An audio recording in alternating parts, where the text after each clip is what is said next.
Lecture 15 chapter 2 energy stored in a capacitor. अभी यहाँ पे हमारे पास ये एक कैपेसिटर है एंड यहाँ पे दो कंडक्टर है, ये कंडक्टर 1 एंड कंडक्टर 2। अभी कंडक्टर 2 जो है उसमें से चार्ज कंडक्टर 1 में ट्रांसफर होता है। तो प्रोसेस के एंड में क्या होगा कि कंडक्टर 1 जो है वो चार्ज होगा। अभी ये जो चार्ज हम यहाँ से कंडक्टर 2 से कंडक्टर 1 में ट्रांसफर कर रहे हैं तो उसमें कुछ ना कुछ वर्क होगा।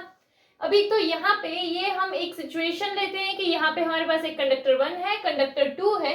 कंडक्टर 1 का जो चार्ज है वो हो Q डैश एंड कंडक्टर 2 का जो चार्ज हो वो हो माइनस Q डैश।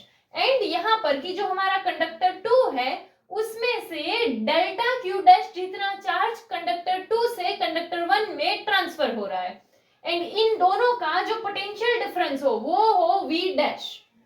एंड यहाँ पे कि हमारे पास कैपेसिटेंस का फॉर्मूला था C इक्वल्स टू क्या था Q अपॉन V। तो इसको पोटेंशियल के लिए बनाएंगे तो ये यहाँ से यहाँ जाएगा तो V इक्वल्स टू क्या हो जाएगा हमारा Q अपॉन C। तो पोटेंशियल डिफरेंस जो है वो हमने क्या सोचा था V डैश जितना, तो इसीलिए यहाँ पर अगर हम फॉर्मूला डालें तो वो क्या हो सकता है हमारा V dash equals to Q dash upon में C। इस फॉर्मूला के हिसाब से होगा तो ये जो C होगा वो क्या होगा तो वो हमारा इस सिस्टम का कैपेसिटेंस होगा। अभी यहाँ पर कंडक्टर 2 से कंडक्टर 1 में जब हमारा चार्ज जो है वो ट्रांसफर हो रहा है तो उसमें कुछ ना कुछ वर्क हो रहा होगा। एंड हमने इसके लिए एक और फॉर्मूला सीखा था पोटेंशियल के लिए, कि पोटेंशियल के लिए हमारा क्या था कि ऐसे था। तो अगर हम वर्क के लिए ऐसा भी बोल सकते हैं कि पोटेंशियल इनटू चार्ज। तो इसीलिए यहाँ पे अगर हम वर्क के लिए देखें तो यहाँ पे हमारा क्या हो जाएगा, पोटेंशियल क्या था V डैश एंड जो चार्ज ट्रांसफर हो रहा है वो क्या है डेल्टा Q डैश। चलो तो वर्क जो होगा वो उस टाइम पे हमारा क्या होगा डेल्टा W के जितना होगा। पोटेंशियल के लिए तो यहाँ पर हमने एक वैल्यू जो है वो फाइंड कर रखी है कि V dash equals to Q dash upon C। तो यहाँ पे ये जो हमारे पास V डैश है उसमें अगर हम ये वैल्यू पुट कर दे तो V डैश की जगह क्या हो जाएगा Q dash upon C and यहाँ पर डेल्टा Q डैश का डेल्टा Q डैश। तो ये हमें वर्क मिल गया। अभी ये वाला जो वर्क है अगर हमें यहाँ पे टोटल वर्क फाइंड करना है कि कंडक्टर 2 से कंडक्टर 1 में चार्ज को ट्रांसफर करने के लिए टोटल वर्क अगर फाइंड करना है तो क्या करना होगा, तो इसको इंटीग्रेट करना पड़ेगा। तो इसका इंटीग्रेशन करते हैं कि टोटल वर्क फाइंड करने के लिए क्या आई इसका इंटीग्रेशन। फिर ये डेल्टा W है तो उसका यहाँ पर हमने ऑलरेडी वैल्यू फाइंड कर रखा है तो वो वैल्यू पुट करेंगे। चलो तो एंड यहाँ पर कि हम जो है लिमिट्स होगा हमारा 0 टू Q।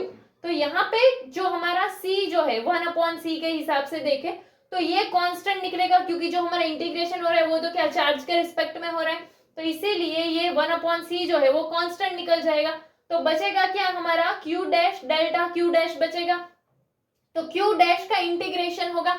अभी इंटीग्रेशन का जो हमारा फॉर्मूला होता था वो क्या होता था, तो यहाँ पर Q डैश के लिए अगर इंटीग्रेशन करेंगे तो फॉर्मूला के हिसाब से हमारा क्या n+1 के हिसाब से होगा, बट Q डैश का पावर जो है वो क्या होगा 1। तो इसीलिए यहाँ पर क्या आ जाएगा 1+1 अपॉन में 1+1।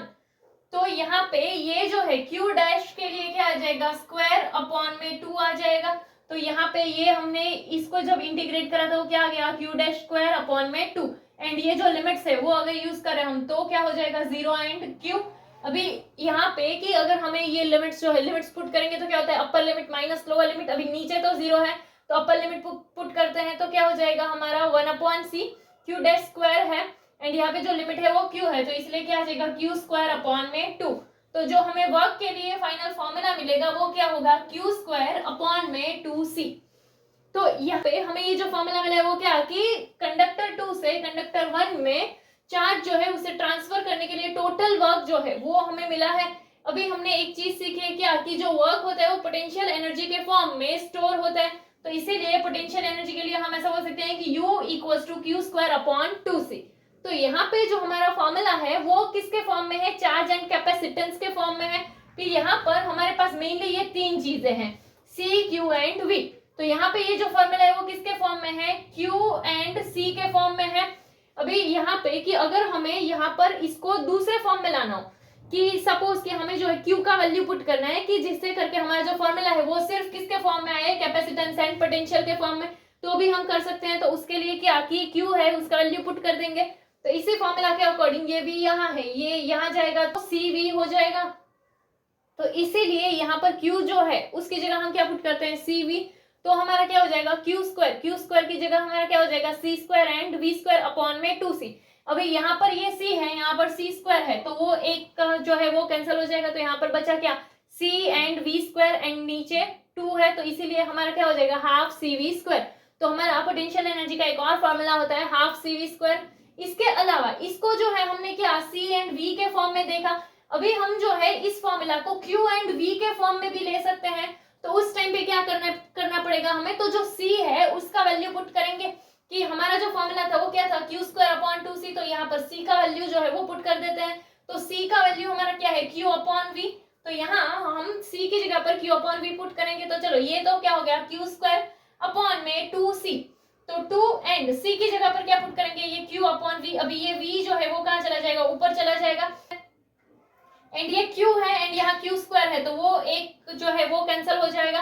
तो यहाँ पर qv बचा एंड अपॉन में क्या है 2 है, तो इसीलिए वो क्या हो जाएगा हाफ qv। तो यहाँ पर हमें जो है ऐसे 3 टाइप का फॉर्मूला मिले, तो एक तो क्या है q स्क्वायर अपॉन 2c, दूसरा क्या है तो हाफ cv स्क्वायर, एंड जो तीसरा है वो क्या है हाफ qv। नेक्स्ट हमने एनर्जी के जो फॉर्मूलाज देखे उसमें क्या है, एक तो है q स्क्वायर अपॉन 2c, फिर एक हाफ cv स्क्वायर एंड एक है half qv। Energy stored per unit volume उसे हम क्या बोलते हैं एनर्जी डेंसिटी, यानी यूनिट वॉल्यूम के हिसाब से जो एनर्जी है वो हमारा क्या होगा एनर्जी डेंसिटी। तो ये अगर हमें फाइंड करना तो एनर्जी के लिए तो हमारे पास एक फॉर्मूला है वो क्या है q स्क्वायर अपॉन 2c। अभी यहाँ पर ये जो q है उसका वैल्यू अगर हमें फाइंड करना हो जो कि हो हमारे फील्ड के फॉर्म में, तो उसके लिए हमारा फील्ड का एक फॉर्मूला तो क्या है E equals to sigma upon epsilon not, and sigma जो है वो सरफेस चार्ज डेंसिटी के हिसाब से अगर हम देखें तो सिग्मा हमारा क्या होता है Q अपॉन A। तो यहाँ पर सिग्मा की जगह हम क्या पुट करते हैं Q अपॉन A एंड ये एप्सिलॉन नॉट का एप्सिलॉन नॉट, तो हम ऐसा भी बोल सकते हैं कि फील्ड जो है उसका एक वैल्यू क्या हो सकता है ये Q upon epsilon not A हो सकता है। तो यहाँ पे ये हमने वैसा ही कर दिया है कि E equals to Q upon epsilon not A। तो ये जो है एप्सिलॉन नॉट A वो यहाँ से यहाँ चला जाएगा तो हमें Q मिलेगा, तो Q इक्वल्स टू क्या हो जाएगा एप्सिलॉन नॉट A E हो जाएगा। तो ये वाला जो हमारा Q का वैल्यू है उसे अगर हम इसमें पुट करते हैं तो Q की जगह पर हमारा क्या हो जाएगा epsilon not A E square, and यहाँ पर क्या है 2c, तो ये 2 एंड c कैपेसिटेंस है, कैपेसिटेंस का फॉर्मूला हमने क्या फाइंड किया था epsilon not A upon D, तो इसीलिए यहाँ पे क्या हो गया epsilon not A upon D। अब ये इसका स्क्वायर है तो ये क्या हो जाएगा epsilon not square A square E square, and ये D जो है वो यहाँ से यहाँ चला जाएगा तो वो D अपॉन में 2 एप्सिलॉन नॉट A ऐसा बचेगा। अब यहाँ पर एप्सिलॉन नॉट स्क्वायर एंड यहाँ एप्सिलॉन नॉट, तो ये एक जो है वो कट हो जाएगा A स्क्वायर एंड A, तो एक जो है वो कट हो जाएगा। तो यहाँ पे अगर हम देखें तो ये क्या हो जाएगा हमारा कि ये 1 अपॉन 2, यहाँ पर एक क्या बचा है E स्क्वायर, ये एक एप्सिलॉन नॉट, इसमें से एक A एंड D, तो वो हमारा इतना बचा होगा कि half E square epsilon not AD। ये हमने क्या एनर्जी फाइंड किया है। अभी यहाँ पर अगर हम देखें तो AD, तो ये A जो है वो हमारा एरिया था प्लेट्स का एरिया पैरेलल प्लेट्स का, एंड ये D जो है वो दोनों प्लेट के बीच का डिस्टेंस था। तो ये हमारा जो है ये मिलकर क्या बन जाएगा V बन जाएगा, वॉल्यूम के हिसाब से ये V बनेगा। तो यहाँ पर ये वॉल्यूम है, यहाँ पर हमारा क्या था एनर्जी था, तो ये V को अगर हम यहाँ से यहाँ भेजे तो ये हमारा वही हो जाएगा U upon V unit volume के हिसाब से एनर्जी, तो वो हमारा सिर्फ क्या आ जाएगा इतना ही बचेगा। तो इसीलिए हमारा जो होगा वो क्या आ जाएगा कि half E square epsilon not. अभी यहाँ पे कि जो हमारा एनर्जी पर यूनिट वॉल्यूम है उससे हम किससे रो E से भी लिख सकते हैं या ऐसे से भी लिख सकते हैं। फिर ये जो है हमने क्या देखा एनर्जी डेंसिटी। अभी एनर्जी जो है बट वो हमने कैपेसिटर के लिए एनर्जी जो है वो तो देखा, बट कैपेसिटर के हमने कॉम्बिनेशंस देखे थे जो कि था सीरीज एंड पैरेलल, तो हम उसके लिए भी एनर्जी जो है वो फाइंड कर सकते हैं। तो सीरीज वाले के लिए अगर हम देखें तो सीरीज वाले में हमने क्या देखा था कि जो चार्ज है वो सेम होगा, एंड कैपेसिटेंस जो है वो हमारा क्या था कि अगर हमें इफेक्टिव कैपेसिटेंस फाइंड करना हो तो वो कैसे मिलता था 1/c equals to 1/c 1 plus 1/c 2 ऐसे कंटिन्यूअस हमारे जितने कैपेसिटर हो उसके हिसाब से ऐसे हम सम लेते थे। तो यहाँ पे भी हम फॉर्मूला वैसा ही लेंगे कि जिसमें चार्ज एंड कैपेसिटेंस हो, तो वो फॉर्मूला क्या आ जाएगा Q स्क्वायर अपॉन 2c, तो ये Q स्क्वायर अपॉन 2 एंड ये हमारा क्या हो गया 1/c, तो ये हमारा इफेक्टिव कैपेसिटेंस होगा।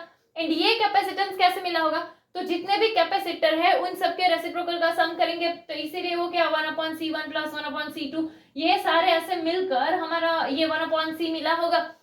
इसके अलावा हम अभी इसको इससे भी मल्टीप्लाई कर सकते हैं, तो ये क्या हो जाएगा Q²/2C1, यहाँ पर भी क्या होगा Q²/2C2।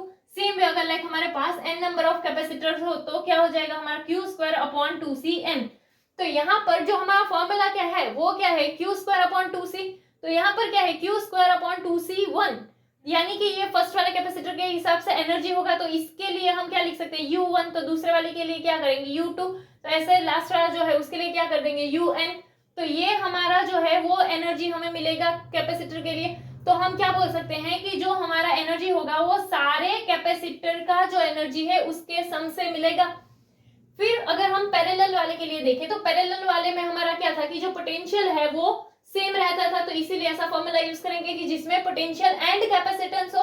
एंड पैरेलल वाले में जो हमें फाइनल इफेक्टिव कैपेसिटेंस मिलता था वो कैसे मिलता था कि C=C1 प्लस C2 प्लस ऐसे कंटिन्यूअसली जितने भी कैपेसिटर हो।